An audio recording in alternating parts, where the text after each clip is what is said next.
যদি এভাবে বলি যে নুরুল হক নুরুরা বলছেন ঐকমত্য, যদি এই প্রশ্নটা ধরে বলি যে এই সংস্কারগুলোর ব্যাপারে আলাপ আলোচনার মাধ্যমে ঐকমত্য তৈরি হবে, সেগুলো বর্তমান অন্তর্বর্তী সরকারের অধীনেই বাস্তবায়ন করতে হবে তাদের মতামত। আপনারা যদি এভাবে মনে করেন যে আসলে সবগুলো যারা ঐকমত্য হয়েছে কমিশন, একটা কথা একটু বলতে হবে আমরা একটা যে আমাদের পার্টির ধরেন একটা আবেগ অনুভূতি বাস্তবতা, আমরা বলেছি যে আমরা চাই এটার অধীনে বাস্তবায়ন, বাট যদি এখানে ন্যাশনাল কনসেনসাস হয় যে কিছু সংস্কার করে নির্বাচন ইলেকশন, সেটা তো কিন্তু আমাদের মতামত আছে, পার্টি পজিশন আমরা দিয়ে আবার ফ্লেক্সিবল রেখে। জি জি জি, সেই সংস্কারগুলো করতে গেলে আপনার কি মনে হয় কিনা আসলে নির্বাচনটা দেরি হতে পারে, বা ডিসেম্বর আপনি যে ডিমান্ড করছেন ডিসেম্বরের আগে নির্বাচন, সেই ডিসেম্বরের আগে কি সংস্কারগুলো শেষ করা সম্ভব হবে? দেখুন, আমরা রাজনীতি কেন করি? আপনি নূর ভাইকে জিজ্ঞেস করেন, আপনি আমাকে জিজ্ঞেস করেন, আপনি যে কাউকে, যে কোনো পলিটিশিয়ানকে জিজ্ঞেস করেন, এক কথায় তারা বলবে মানুষের জন্য করি। মানুষকে তুমি কিভাবে সার্ভিস দিতে চাও? মানুষকে সার্ভিস দিতে চাই বলেই তো আমরা প্রত্যেকটা দল রাষ্ট্র ক্ষমতা যেতে চাই বা রাষ্ট্র পরিচালনার দায়িত্বে যেতে চাই। প্রত্যেক, যত ছোট দলই হোক, যত বড় দলই হোক, মাঝারি দল, প্রত্যেকেরই কিন্তু একটা ইচ্ছা থাকে যে আমি রাষ্ট্র পরিচালনার দায়িত্বে যাব, আমি জনগণকে সার্ভিস দেব।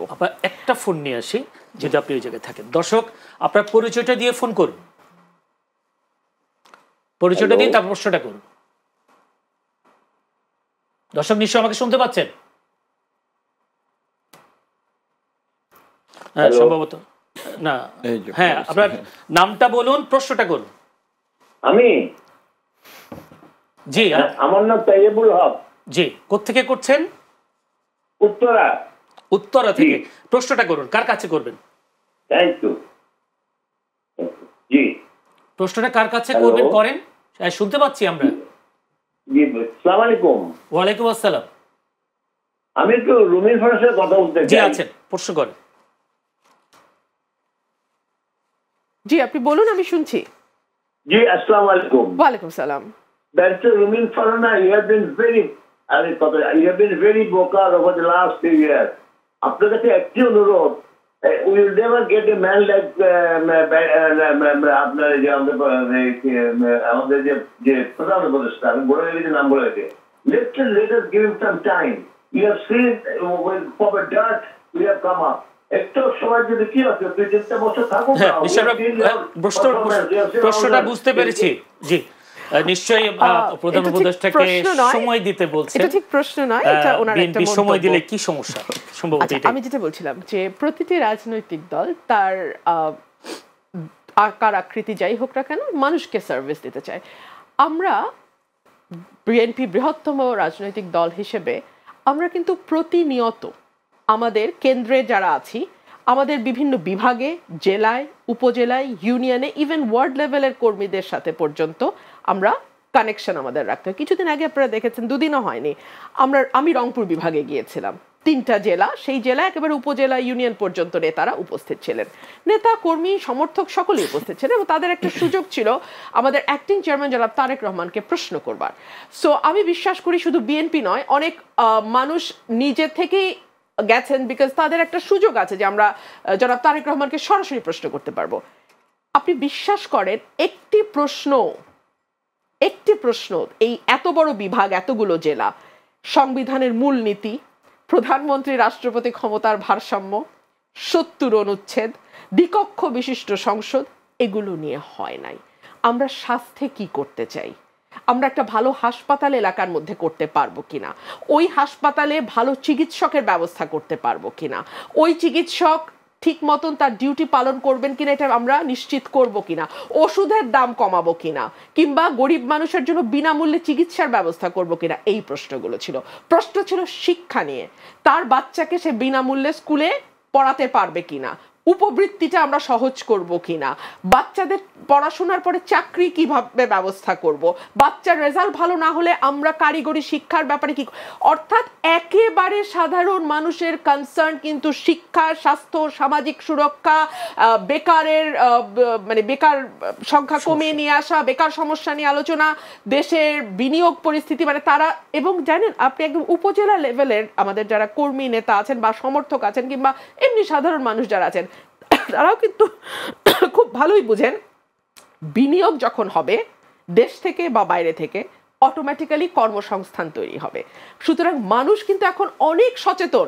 আপনি তাকে দ্বিকক্ষের আলোচনায় আটকে রাখবেন, নো, সে জানে দ্বিকক্ষ হলে তার হয়তো লং রানে তার সে সুবিধা পাবে, কিন্তু এই মুহূর্তে তার দরকার একটা ভালো স্বাস্থ্যকেন্দ্র, এই মুহূর্তে তার দরকার একটা ভালো স্কুল, এই মুহূর্তে তার দরকার একটা ভালো কলেজ, এই মুহূর্তে তার দরকার হচ্ছে সে যেন আইন শৃঙ্খলা বাহিনীর কাছে গিয়ে তড়িৎ গতিতে একটা সেবা পায়, পুলিশ যেন সক্রিয় হয়। এগুলো তার জীবনের কনসার্ন ভাই। ওই প্রধানমন্ত্রী আর রাষ্ট্রপতির ক্ষমতার টানাটানি, এক ব্যক্তি সংসদের প্রধান হবে, তিনি দলীয় প্রধান হবে, তিনি প্রধানমন্ত্রী হবে, এগুলো নিয়ে আম জনতার ন্যূনতম কোনো ভাবনা এই মুহূর্তে নাই। সেক্ষেত্রে আপা যদি এভাবে বলি, এই যে সংস্কারের কথাগুলো উঠছে, যদি বলি পুলিশ প্রশাসন থেকে শুরু করে সব বিষয়ে সংস্কারের যে দাবি উঠেছে, এই দাবি ওঠার পেছনে বিগত 50 বছরে যারা ক্ষমতায় ছিলেন তাদের দায় দেখেন কিনা? তারা কথা দিয়ে কথা রাখতে পারে না এই বিষয়টা। এই কারণে জনগণ সংস্কার চাই, বা বিশিষ্টজনরা সংস্কার চাই, মানুষ সংস্কার চাই। যেখানে বলা হচ্ছে নতুন রাজনৈতিক বন্দোবস্তের কথা বলা হচ্ছে, এই সংস্কারগুলো নিশ্চয়ই একদিনে তো হয়ে ওঠে নাই। সংস্কার দাবি তো উঠেছে বিগত 50 বছরের যে আমাদের ক্ষমতা যারা ছিলেন তাদের কার্যকলাপের উপরে সংস্কারের কথা। আপনি যদি পুরো 50 বছরকে এক কাতারে ফেলে দেন তাহলে অবিচার করা হবে। 53 বছর আমরা 72 থেকে 75 তলাবিহীন ঝুড়ি দেখেছিলাম। আমরা কিন্তু 78 থেকে 81 আমরা দেখেছি কৃষিতে বিপ্লব, আমরা দেখেছি শিল্পে বিপ্লব, আমরা দেখেছি রেমিটেন্স যোদ্ধাদের বিপ্লব, এবং এই সব কিন্তু মাত্র 3.5 বছরের মধ্যে ঘটতে দেখেছি। সো আপনি যদি 50-এর মধ্যে 72 থেকে শুরু করে মানে আমি এই দুটো পরপর শাসনকে আমি দেখিয়ে দিলাম যে কত ডিফারেন্ট। আবার আপনি 91 থেকে 96 এর সাথে যদি 14 থেকে 18-র তুলনা করেন, হবে কি তুলনা? না, হবে না, ঠিক না। কিন্তু 91 থেকে যদি 2008 সালের হিসাব করেন যারা ছিলেন, তখন কি আমাদের রাজনৈতিক পরিস্থিতি বা কি কেমন ছিল? তারা জনগণের দাবি পূরণ করতে পেরেছিল কিনা? বিরোধী দলকে দমন করার যে নীতি সেখান থেকে বের হতে পেরেছিল কিনা? যদি বলি 2001 সালে 21শে আগস্ট গ্রেনেড হামলা, 2005 সালে সিরিজ বোমার হামলা, এই রাজনৈতিক দলগুলোর আমলে তো হয়েছিল, তাই তো? এবং যদি এবার যদি বলি ধরি 2009 থেকে 24 সবচেয়ে আমাদের জন্য বেদনা দেয় 2009 সালে সেই বিডিআর হত্যা, অনেক হয়েছে। সব মিলিয়ে তো আসলে রাজনৈতিক দলগুলোর কিছুটা দায় আছে মনে করেন কিনা আপনি? না, দেখুন, রাজনৈতিক দলগুলোর দায় তো রাজনৈতিক দলগুলোকে স্বীকার করতেই হবে, কিন্তু গত 15 বছরে যা হয়েছে that is beyond any limitation, that is beyond even imagination. কেন হতে পেরেছে? বিকজ হাসিনা বা আওয়ামী লীগ সরকার তার সামনে কোনো নির্বাচন দেখে নাই। 96 থেকে 2001, আসেন আমি আওয়ামী লীগকে আওয়ামী লীগের সাথে তুলনা করি।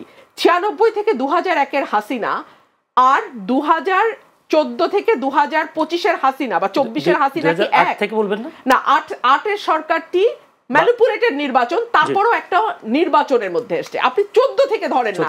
আমি আওয়ামী লীগকে মানে একেবারে খুবই বেনিফিট দিয়েই কথা বলেন, আপনি 8 থেকে ধরার দরকার নাই। 14 থেকে 24-এর হাসিনা আর 91 থেকে 96 থেকে 1-এর হাসিনা এক তো নয়।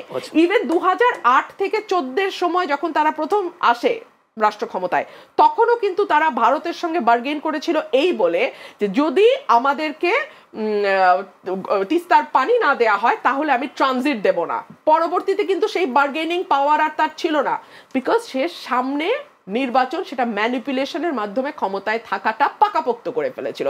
সো একটা নির্বাচিত সরকারকে আপনি যত খারাপ সরকারই হোক, সেটা অনির্বাচিত যে কোনো সরকারের চেয়ে হাজার গুণ ভালো হবে। সেক্ষেত্রে জি, কথা পরিষ্কার। যদি ছোট্ট করে যিনি প্রশ্ন করেছেন সেই প্রশ্নের উত্তর যদি একটু দিতেন। উনি তো প্রশ্ন করেন, ওনারা মত দিয়েছেন, একজন নাগরিক নিশ্চয়ই তার নাগরিক মত দেবেন। আপনারা দিতে রাজি? আমি যেহেতু একজন রাজনৈতিক কর্মী, আমি যেহেতু রাজনীতির সঙ্গে ওতপ্রোতভাবে জড়িত, এবং আমি এমন একটি পরিবার থেকে এসেছি যে পরিবারটি গণতন্ত্রের সংগ্রামে 1946 সাল থেকে সংগ্রাম করেছে, 100 বছর অলমোস্ট। আমি সেই পরিবারের সন্তান। সো আমি কোনো অনির্বাচিত সরকারের পক্ষে তো দাঁড়াতে পারি না। আমি গণতন্ত্রের পক্ষে, আমি নির্বাচনের পক্ষে। নির্বাচন করে মানুষ যদি নূর ভাইকে প্রাইম মিনিস্টার বানায়, আমি সেটাতেই একমত, কারণ এটা মানুষের রায়। মানুষের রায়ের ওপরে আর কোনো রায় থাকতে পারে না। ধন্যবাদ।